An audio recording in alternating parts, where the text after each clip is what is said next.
మనకి కీడు చేసి ఉన్నా సరే, వాళ్ళు కష్టాల్లో ఉన్నప్పుడు మంచి క్రైస్తవుడిగా వాళ్ళకి మనం సహాయం చేయాలి. అటువంటి స్ఫూర్తి ఈరోజు మనం వ్యాకుల మాత వద్ద నుంచి పొందాలని, మన కుటుంబాలందరికీ వ్యాకుల మాత ఆశీర్వాదకరంగా ఉండాలని మనం ఈరోజు ప్రార్థించబోతున్నాం. రెండవ విషయం, ఇక్కడ మనకి చాలామంది చిన్న బిడ్డలు ఉన్నారు. వీళ్ళందరికీ 2 దివ్య సంస్కారాలు ఇవ్వబోతున్నాం. దివ్య సప్రసాదం, భద్రమైన అభ్యంగం. వాటి ద్వారా వాళ్ళ క్రైస్తవ జీవితం మెరుగుపడుతుంది. దివ్య సప్రసాదం అంటే ప్రభుని స్వీకరించడం, ప్రభుని సహవాసాన్ని కోరుకోవడం, ఆయనతో లీనమై తమ జీవితాన్ని కొనసాగించడం. భద్రమైన అభ్యంగం అంటే క్రీస్తు ప్రభు పంపిన పవిత్రాత్మను స్వీకరించి ఆ పవిత్రాత్మ వరముల ద్వారా మన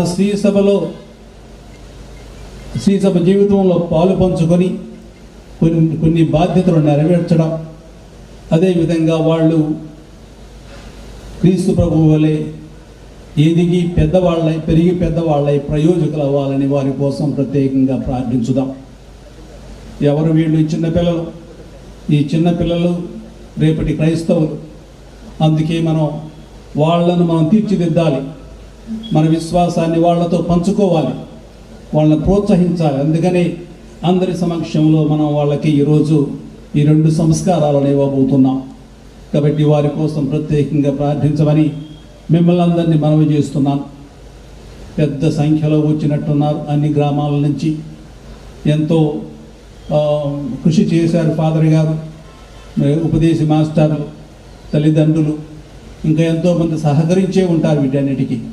కాబట్టి వాళ్ళందరినీ నేను మనపూర్వకంగా అభినందిస్తున్నాను. ఎందుకంటే ఇటువంటి ఆధ్యాత్మిక సహాయం మనం